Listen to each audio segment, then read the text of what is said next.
From Lagos, Nigeria, this is News Central. I'm Felicity Ezewike. The top stories tonight.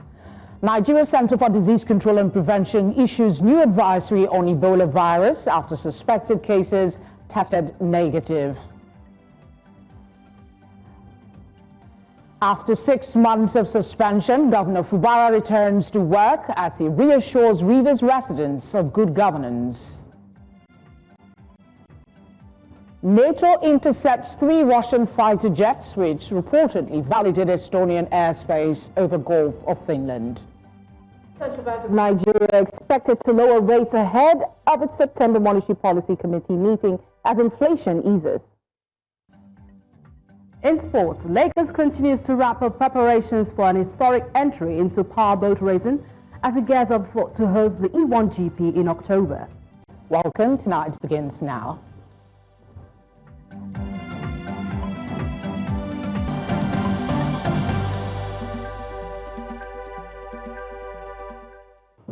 We begin tonight with health matters. The Nigeria Center for Disease Control and Prevention, NCDC, has confirmed that there is no case of Ebola virus in Nigeria, urging citizens, however, to be cautious.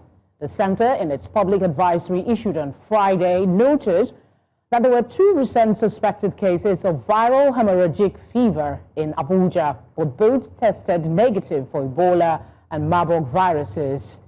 Ebola virus disease, EVD, formerly known as Ebola hemorrhagic fever, is a severe, often deadly disease caused by the Ebola virus with a fatality rate of 25 to 90%. The NCDC commended the action of the travelers and urged all Nigerians to emulate the same. Also, the Federal Capital Territory Administration has allayed fears of residents but warns them to be cautious. Let's now turn to the Director General of the Nigeria Center for Disease Control and Prevention, Dr. Jide Idris, to further sensitize the public on this disease and possible preventive measures. Thank you for joining us. Dr. Idris, good evening.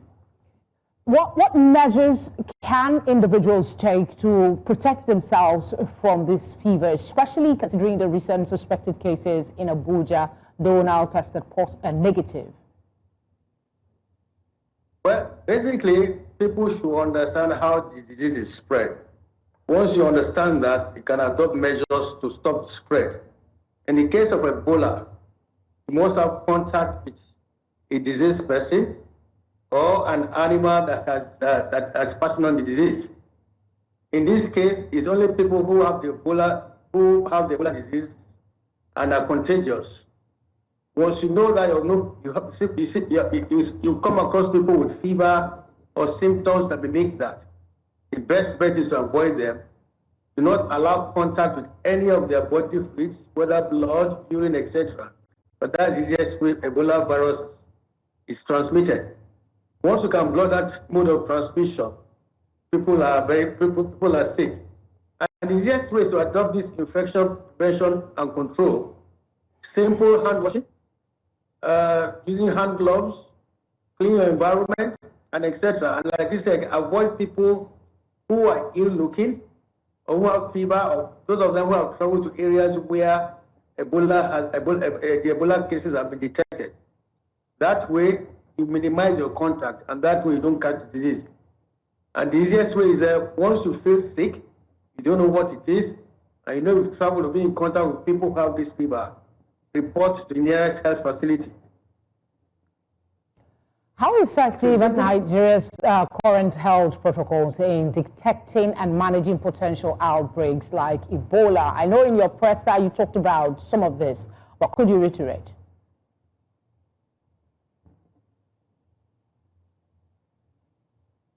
Hello? Yes, I can hear you. I asked how effective Nigeria's current health protocols are in detecting and managing potential outbreaks like Ebola. Let me say that the 2 cases, suspected cases we have actually tested our effectiveness and preparedness. Yes, our score is very high because they were easily detected. Luckily, too, the patient cooperated. He admitted himself to a hospital, and the doctor in charge that alerted the epidemiologist in the FCT who contacted us. So it's more like a teamwork. And everybody knows the protocol. I must say that all the various stakeholders involved did their work effectively, starting from the hospital itself, the patient itself, the epidemiologist FCT, the people who went to collect blood sample, and even the hospital, how they tried to isolate the person, and then the quickness with which the samples were taken and sent to the lab to confirm whether we're dealing what we're dealing with. So everybody cooperated. Even the people at the port did their best because again we tried to trace the line. I mean the passenger. We contacted the airlines. They got their line list. People he must have possibly come in contact with in the plane with the aim of contact tracing. But since the thing was negative, there was no need for that. What I'm saying is that all the people who were supposed to work did their work. But I must say again that we still have some gaps that we need to fill. We need to do better than we've done. But I must congratulate everybody here who did the job. If not, suppose the thing had been positive, would have been in a big mess right now. All right, talking about public awareness, I noticed that in your press release, you really commended the traveler who reported himself after feeling unwell. People travel a lot in Nigeria. What should travelers be conscious of? Is it for countries that are prone to Ebola when they come back and feel unwell? Or is just generally when they come back from any journey and they feel unwell, they should report to the hospital? To be Ebola, the same thing with last Ebola is once you start having fever that people generally treat for malaria, most times it may not be malaria. The best thing is see a doctor or go to a health facility where they can do proper investigation and know what is happening. In this case, again, for purpose of Ebola, because to meet the standard definition, he must have been in contact with somebody who's had Ebola in the last 3 weeks, or he must have traveled to an area where Ebola has been detected in the last couple of weeks. And the standards we meet. Once we meet those standards, the normal protocol is initiated. But in this case, if you are a traveler, I know you've been to countries where Ebola has been detected, and you start feeling funny, the best is see the doctor, report to the nearest hospital for proper investigation. Do not treat yourself. All right. In this kind of thing, everybody has a role to play. The government, the people, the public health facilities, and even the individuals themselves have a role to play, so that everybody works together to achieve an effective response. Yeah, talking about response, people are tested negative. Were they isolated? Is there a time frame that these people should stay isolated to be sure that they don't have it, or the fact that it tested negative is enough? When they went to the hospital, he was isolated. We talked to the doctor to isolate them because we did not know what we were dealing with. We had a suspicion of Ebola. For that kind of thing, they need to be isolated. So that's what they did. And after taking the blood sample, they remain isolated on the result. The result is out. They don't just allow them to walk around. They must be isolated because it can affect other people. All right, given the fatality rate of Ebola virus, what steps should the government take to enhance preparedness and response to such potential health threats? What further awareness measures can they also employ? One, from giving awareness campaigns to the people to understand what Ebola is, how it is contracted, how it is spread. The other thing is that the government must set up public health facilities or infrastructure that can help us address this issue when it occurs. And that covers many things. One of them has to be with serious coordination. The activities must be coordinated in a way that there is no gap for any lapses. People who are supposed to do things but know what to do and when to do that. And that's what happened here. Starting from the port health services, the laboratory people who were on stand, who were on alert to do the test, the public health officials who went to the hospital, who took blood samples, who talked to the hospitals again what to do and what to do. So everybody does that. That's what coordination is all about. The other one has to be the infrastructure. Apart from the laboratories we have, all the laboratories again have been empowered, have been optimized to be able to cater for not only Ebola, but many other diseases, what we call integrated detection. That's one. And it's imperative for cases like Ebola that need isolation. We're imploring all state governments, all the states and local governments to set up areas where they can isolate people. So treatment and isolation centers are key, because once you have Ebola cases, they must be isolated until they turn negative. That's two. The other one, again, build a diagnostic facility we are building at NCDC. We have zonal laboratories, we have national laboratories, and all of them are in contract again. The bit again has to do with teaching people how to deal with this when they occur. Ebola, there is no specific treatment. You only treat systematically until symptoms go down. But again, certain things have to be taught, what to do, how to gown, people who are taking care of them, how to put on the PPEs. These are training that are ongoing, and how to even detect again the different labs again, so that they don't necessarily have to come to Abuja or Lagos before they can test. So what we are doing is that all that laboratories at zonal levels, whose facility we're optimizing so that they can test for many, many diseases. These are things that are ongoing. Yeah. And again, the other thing in terms of preparedness is that we stockpile materials we feel we may need for any particular disease. And stockpiling include drugs, PPEs, hand gloves, etc. All the things you probably will need, including vaccines, just in case it's a vaccine-preventable disease. We stockpile this. We don't wait until this disease occurs before we start speaking for them. All right. Thank you very much, Dr. Idris, for speaking with us. Yeah, my pleasure. All right, just to quickly reiterate the helpline for the NCDC. There is a 24/7 Connect Center. You can see those numbers on your screen. You can reach them on WhatsApp. You can reach them via SMS or write them via email. Please use them. And there's a toll-free number you can call, and that is 6232. Let's do this and protect each other. All right, coming up tonight, I am sorry. Man who assaulted News Central's journalist during live coverage apologizes. We'll tell you more about this when we come back from this break.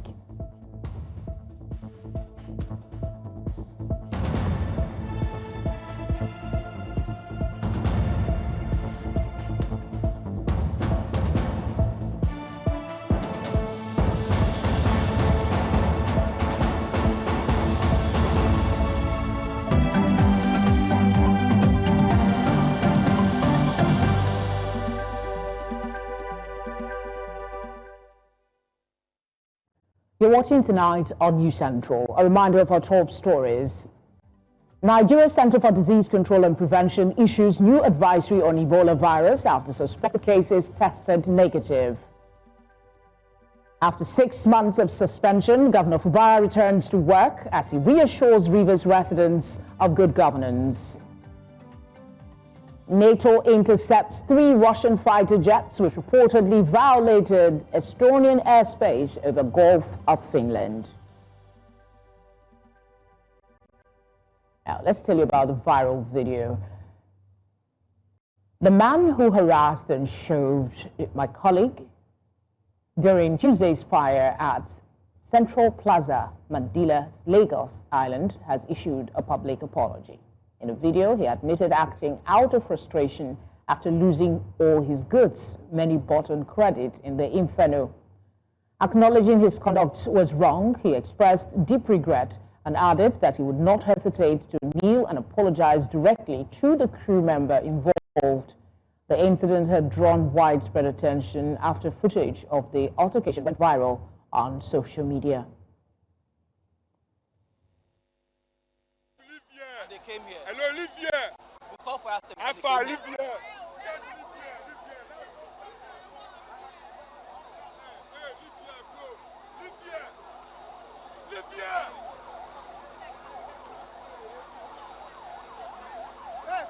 Since Tuesday night, about me assaulting the journalists that came for the fire outbreak at Mandela's, Central Plaza, Mandela's. Please, I'm here to apologize to Nigerians, to the journalists that I push. I was asking him to leave here, that we don't need them here. What we need is the fire service to come and help us Our money, everything is going down.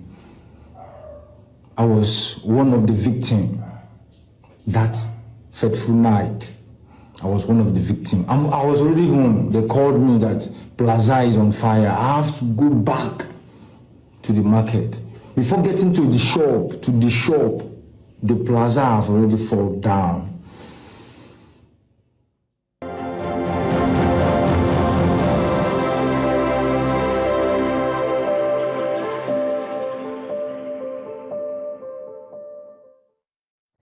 Now to development in Rivers State. The Governor Siminialayi Fubara has resumed duty at the Government House in Port Harcourt following the end of the 6-month emergency rule. The governor promises to address the state at 6 p.m. on Friday, which he had done. He earlier arrived at Port Harcourt International Airport at 11:40 a.m., accompanied by his wife, the Deputy Chief of Staff, and others.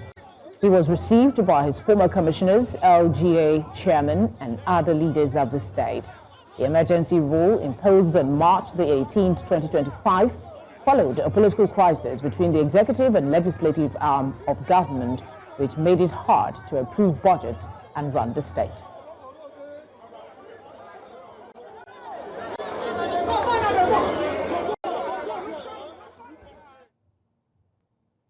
My dear good people of Rivers State,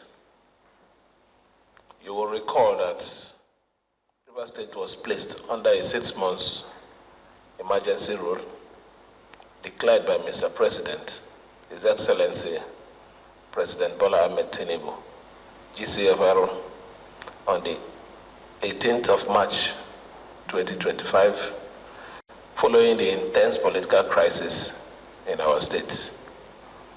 It is without doubt that the 6 months have been enormously challenging for our dear state under the emergency rule.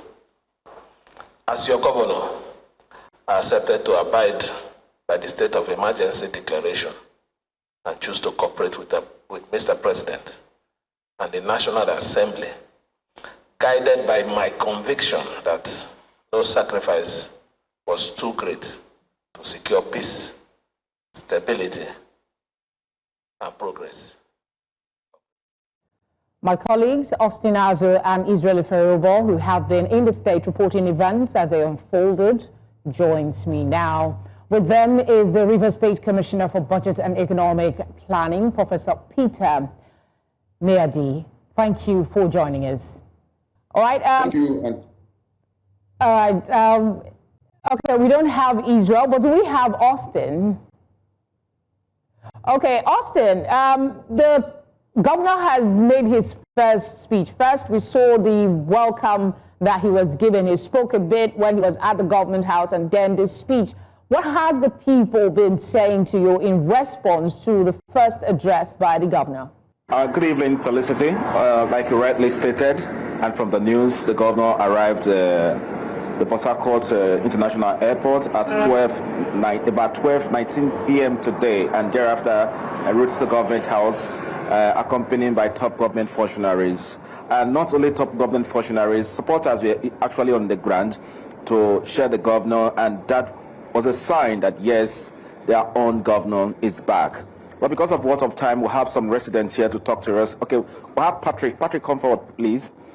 Okay, Patrick, just face the camera. Okay, tell us, how happy are you to see the governor today? I'm very happy. It's just like Mandela freedom. It's just like Mandela freedom. All of us came out. We cheered him on the airport route.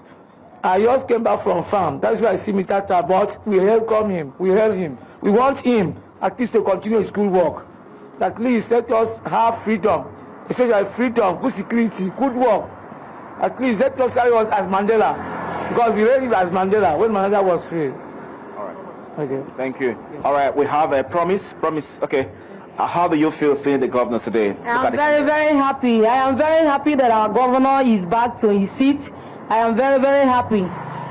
Okay, so what do you want the governor to do for the people of Rivers State? I want the governor to bring out good job for our youth, our women, to treat our women fine, the market women, business people, to bring good thing for our women. Okay, thank you. We have Madam Faith here. Okay, Madam Faith, you reside in this airport road. So tell me, what do you want the governor to do for the people of Rivers State? I'm very happy to our governor to come back seat. I want to governor to do our graduate to get work.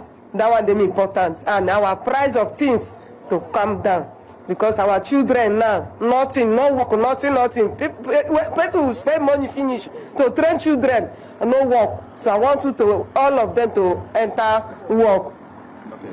All right, because of time, we will not be able to continue from there. But however, we have heard from the respondents bear their minds on what they want the governor to do for them, specifically the area of governance and the area of infrastructural development, which is very key to the people. And you agree with me that the governor actually stated this while addressing the media earlier on, and of course, because of his broadcast. It's expected that most of these demands by the people of Rivers State will be considered by the governor. Back to you, Felicity. Thank you very much, Austin. Let's go now to the Prof. Prof, thank you for waiting. You heard the people speaking. The second lady was pretty excited about the return of the governor. But in the governor's speech, one of the first things he said was he wanted to complete projects that he started as one of his priorities so that it can help with the economy. Is that priority in consonance with what the people have been saying prior to his reinstatement? Well, thank you for having me, and thank you for that concern your TV station has for Rivers State to be able to follow up on the reinstatement of the governor as the emergency rule ends. I'm indeed also very, very excited, just like you can see from your reporters and the people in Rivers State. Like you said, the economy of Rivers State has suffered within these 6 months. And I have earlier said that it is like we are some years far behind because of the multiplier effect of what we would have had in the state in terms of the alternative forgone. So this economy of the state, and when we talk about the economy, we're talking about the sum total of all productive activities in a society. So if Rivers State is a society, and Rivers State has come to a state where activities, economic activities were downtrodden, economic activities were no longer flourishing, economic activities were affected, either in terms of businesses, or in terms of investment, or in terms of projects, or in terms of government expenditure, all that were affected. And people were worried, and people were concerned. And you can see the joy on people today. Yesterday and today, the streets of Port Harcourt were flooded with supporters and Rivers people. In fact, everybody in Rivers State is concerned. And so it has shown that the people love the governor, and they're happy that the governor is back, and they're happy that their businesses will come back, and they're happy that their activities will bounce back. The multiplier effect of project implementation will bounce back. And that's what you have seen. And that's what the governor has also said in his broadcast that he is committed to doing, and we're very, very sure that he is going to get them done. Do you have any ideas why he didn't show up yesterday? Because in his comments when he was at the government house, he said he was told of the passion and welcoming spirit for him the day last yesterday. So is there any, did he give any reason why he did not show up yesterday? Okay, take that first, please. Well, you are aware that the governor has earlier traveled out of the state, and for logistic reasons, if he couldn't return yesterday, I would not explicitly say why he could not return, but he felt a concern. And that's why today, the moment news came in that he was coming in, he actually came in. Yesterday, nobody was very sure whether he was coming or not, but because of joy, because of enthusiasm, because of the hope Rivers people have in him, everybody came out, whether he was coming or he was not coming. They didn't care. They came to express their concern, yearning to see him, and I'm happy that they saw him today. And he is back to his even though the governor was no show yesterday, he is here today, and that's what's being celebrated. But prior to his arrival, the House of Assembly had asked that the governor assemble his cabinet. Is it your view that the governor is likely to retain his former cabinet members before his suspension? I believe you are one of those people. Are you retaining your role? Is there chances that roles might be changed? Well, that is the priority of the governor. The governor had a perfect team he was working with before this situation came up. And as a result, the governor himself knows the people he worked with, and he is happy with them. He'll be able to do that. If the assembly has called for that, I think the assembly is also part of the united family we have in Rivers State today. And they are also yearning out of their own concern that we need to fast track every development. We need to fast track and then quickly recover and quickly restore Rivers State back. So I think it is out of that yearning and out of that concern that they're also asking him to quickly put back his cabinet and hit the ground running. So that's also very good. Yeah, I'm curious as to your thinking. One particular line that the governor used in his speech, he said that while acknowledging the concerns, fears about the nature of the peace process that brought back democracy, he said nothing has been irretrievably lost. Do you agree with this particular line? Because a lot has gone down in the past 6 months that some persons would argue the governor might not have it right with that. Well, I think what the governor means by nothing irretrievably lost is that whatever that may have happened, it's possible that as he hit the ground running, he'll be able to recover all and he'll be able to achieve that. I think he's showing the concern and the enthusiasm that as he bounces back quickly, that everything that Rivers people lost will be retrieved, and we're going to bounce back again and put back Rivers State on the path of growth and development. I think that's what he's saying. He's saying that out of excitement. He's saying that out of joy. In fact, today when he saw the crowd, he saw the people, and the love the Rivers people showed him, he was flabbergasted. He showed it in his actions. And so I think his speech he made is to say that and to assure Rivers people that everything that people seem that we may have lost, he is going to get all that back, and we're going to recover, and we're going to restore, and that he is going to still do that same thing, and that same love which he has for Rivers State, he's still going to pass that, and that same unity, and that same humility, and that same sense of belonging, and that same spirit of forgiveness that everybody which are part of this and the stakeholders, and to show that yes, he's back to his family, that his political family is alive, and everybody, all stakeholders. I guess we'll have to see what happens in the coming days and how he builds trust again among the citizens. Thank you for speaking with us. Well, thank you very much for having me, and I can assure you that trust with communication goes together. As we build unity, as we continue to show love, show forgiveness, and then respect ourselves, you will see Rivers State will bounce back. And one thing when you have crisis and when you have people, it's easier when people genuinely come out with their intention and their love for each other. They will forget the past and move faster and recover and get the best for themselves. And that's what to Rivers people. All right, Israel is standing by. Israel Ferobo, our correspondent on the ground in Rivers State. Israel, if you can hear me, what are the people telling you as their expectation from the governor now that he's back and has spoken to them?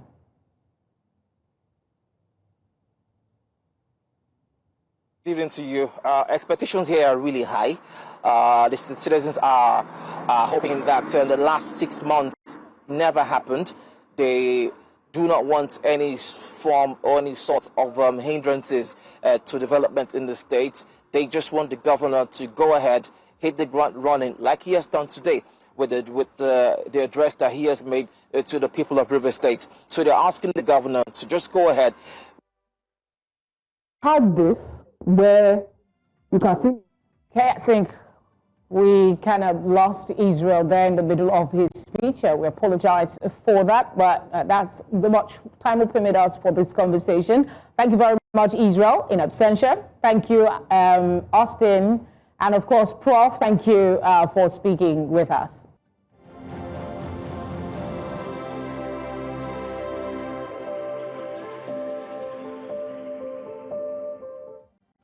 Still ahead tonight, UN Security Council rejects resolution to extend sanctions relief for Iran. Details of this after the break. Stay with us.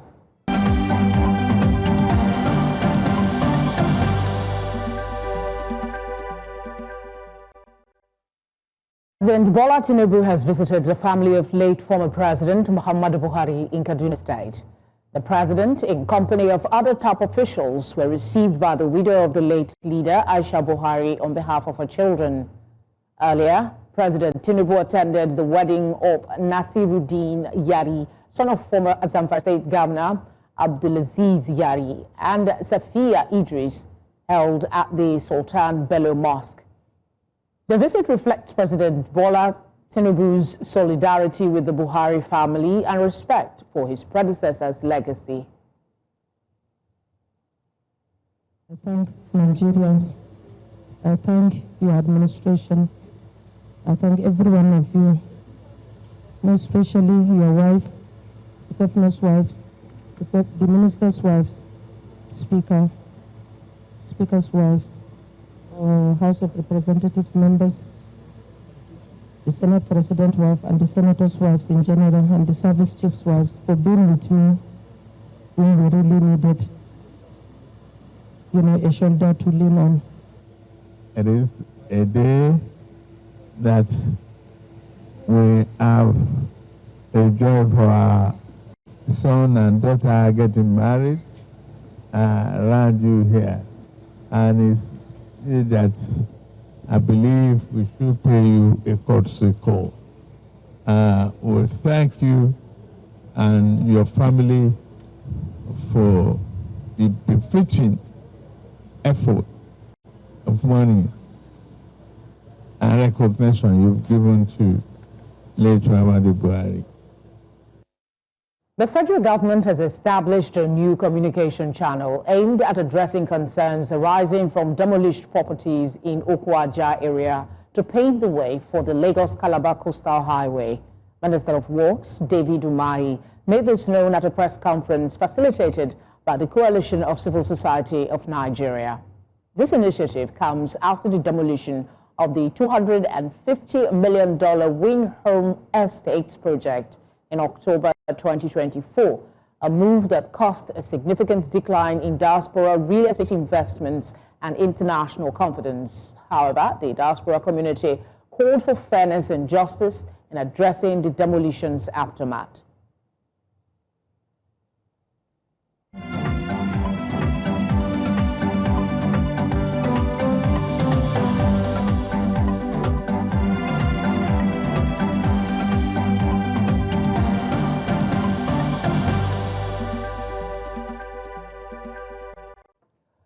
Outsider shows a devastating drone strike on a mosque in Sudan's Darfur region has killed at least 75 people.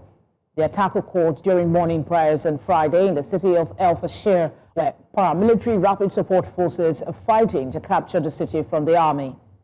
The mosque, located in the Abuja camp for displaced persons, was packed with worshippers when the drone struck, collapsing the building and killing many instantly.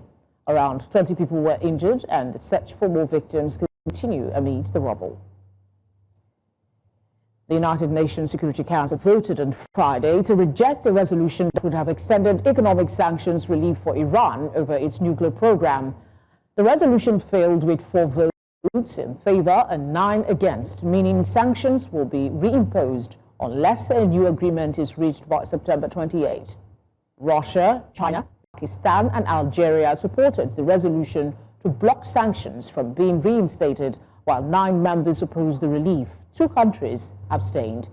The vote follows a 30-day snapback process initiated by Britain, France and Germany, accusing Iran of violating the 2015 nuclear deal known as the Joint Comprehensive Plan of Action. And to one of our top stories tonight, NATO has intercepted 3 Russian MiG-31 fighter jets that violated Estonian airspace over the Gulf of Finland. The jets entered without permission and remained in Estonian airspace for a total of 12 minutes before being forced to leave by NATO forces, including Italian F-35 stationed in Estonia. Estonia's foreign minister condemned the incursion as unprecedentedly brazen and said it highlighted Russia's escalating aggression and border testing. In response, Estonia has summoned the Russian charge d'affaires, and Prime Minister Kristen Markel announced plans to request urgent consultations under NATO's Article 4, which calls for alliance-wide discussion when a member's security is threatened. Business, sports and entertainment is up next. Stay with us.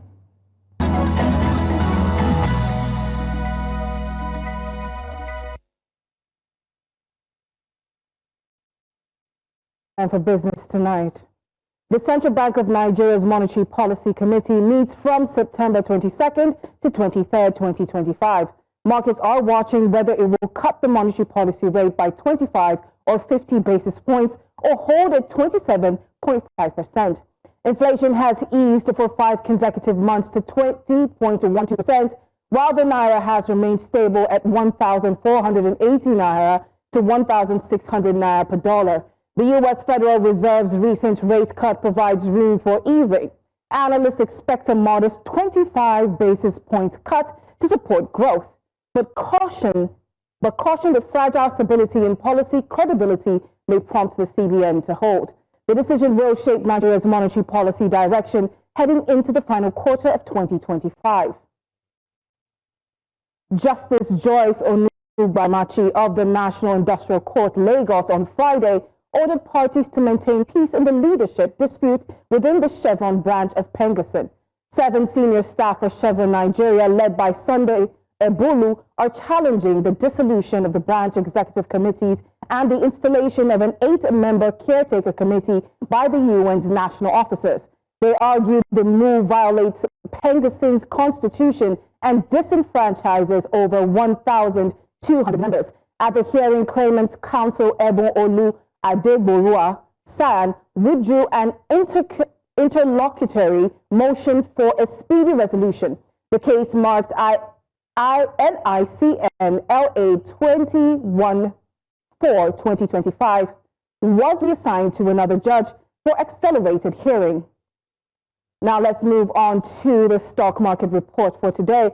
And NGX today shows a cautious market sentiment with a slight dip in trading volumes. Investor focus is shifting towards upcoming economic policies, with analysts watching for potential policy-driven market shifts in the coming weeks. Now let's take a look what's going on here. The all-share index for today closed at 141,854.48 basis points, and there was a 0.29% drop. And the market cap closed at 89.74 trillion naira. Now let's take a look at the sectoral performances for today.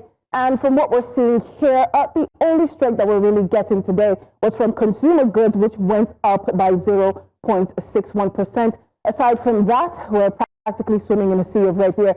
So we have banking dropping by 1.93%. Insurance also dropped by 1.27%.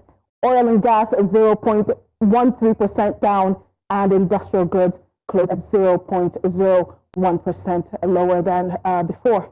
All right, so NGX performance reflects a mixed market outlook driven by sector-specific trends and external economic uncertainties. Investors will be closely monitoring global cues and local policy shifts, as these will likely influence market direction in the near term. And that's a wrap on business tonight. My name is Chamun Dabeng. Coming up next is Oyini with sports.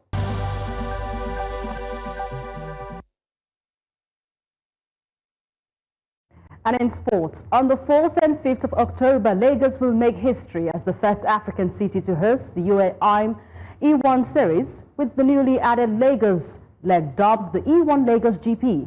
The event will be held at the 5 Cowrie Creek, a historic waterway that separates the affluent Victoria Island and Ikoyi areas in the city. The race will see 9 powerboats known as Redbirds, owned by famous individuals such as DJ Drogba, Will Smith, Tom Brady, Steve Aoki, and also others to compete. Speaking at the media briefing today, Chairman of the LOC, Sam Egwe, and also General Manager of the Lagos State Waterways Authority, Oluwadamilola Emmanuel, told fans what to expect. Grand Prix puts all of these things together. First of all, it's an innovative race. It's like Formula One on water.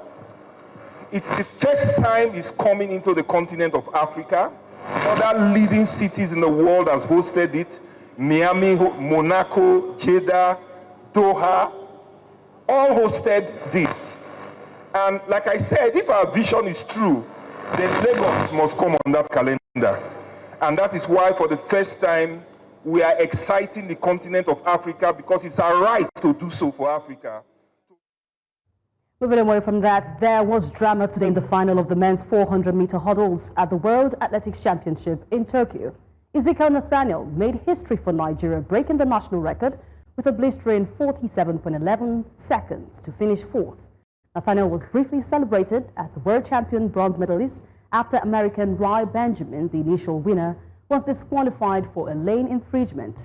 However, after an appeal, Benjamin's result was reinstated, returning him to the gold medal position and pushing Nathaniel back to the third place. Nathaniel's 47.11 seconds was just 0.05 seconds shy of Qatar's Abdurrahman Samba, who took bronze at 47.06 seconds. Benjamin's reinstated winning time stood at 46.54 seconds, with Brazil Alison dos Santos taking silver at 46.84 seconds. American sprinter Noah Lyles matched Usain Bolt's record for 4 consecutive World 200-meter titles as he's coached to victory in Tokyo on Friday. Lyles, who had earlier won bronze and 100-meter, clocked 19.52 seconds for victory in an event the American calls the bread and butter event. Bolt won his 4 titles from 2009 to 2015, going to collect 11 World Championship golds and 8 Olympic titles. Lyles roared as he came through the line, raising 4 fingers to acknowledge his 4 200-meter titles and quickly seeking out his out-looking mother, Keisha Kane Bishop, in the stands. Lyles' teammate Kenny Benedek, of course, he took silver at 19.58 seconds, with Jamaican Brian Livell claiming bronze at 19.64 seconds. Olympic champion Leslie Tibogo of Botswana settled for 4th, just 100th of a second off the podium place. And that's all in the world of sport. I am Onyinyechi Obaro. Entertainment news is up next.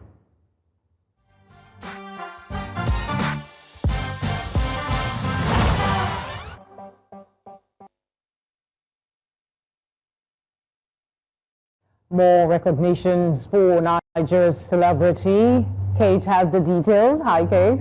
Hi, Felicity. How are you doing today? All right. Thank God it's Friday. Oh, yes. Thank God it's Friday. All right. Big win for Nigeria on the global stage, because power couple Dare and Diola At-Alade have officially been elected as members of the International Academy of Television, Arts and Sciences, the prestigious body behind the International Emmy Awards. Now, these recognition not only celebrates their individual excellence, but also cements Nigeria's growing influence in global entertainment.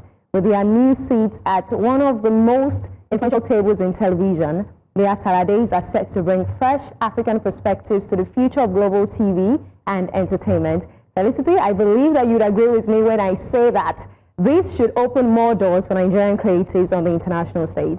I agree, but I like it when class wins. Like when people with, I can't say a bad word about this couple. Right. They are low-key, but they are there. You can feel their presence. Yes. Congratulations. Making it big as well. Yeah. Right. Now, moving on, Taylor Swift is taking the life of a showgirl from the studio to the big screen. She has confirmed a companion film for her upcoming album, set to hit AMC theaters on a limited run from October 3rd to October 5. Now, the project, long kept under wraps, will feature new music, extended visuals, behind-the-scenes footage, lyric videos, and even the premiere of a new single, The Fate of Ophelia. Now, this marks her second major partnership with AMC after the record-breaking Eras Tour concert film, with reports suggesting IMAX screenings this time around, and that's interesting. I am excited to see Taylor mix music and cinema again, but do I think that this film will top the Eras Tour experience? I would say fingers crossed. Fingers crossed. I have no idea what that tour was about, but I know Taylor Swift and her fans are like a cult, so it's going to be a good one. Absolutely going to be a good one. And that does it on entertainment news for tonight. My name is Kate Adiogo.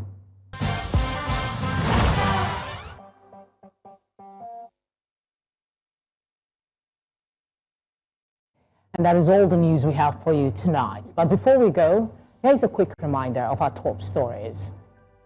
Nigeria Center for Disease Control and Prevention has issued new advisory on Ebola virus after suspected cases tested negative.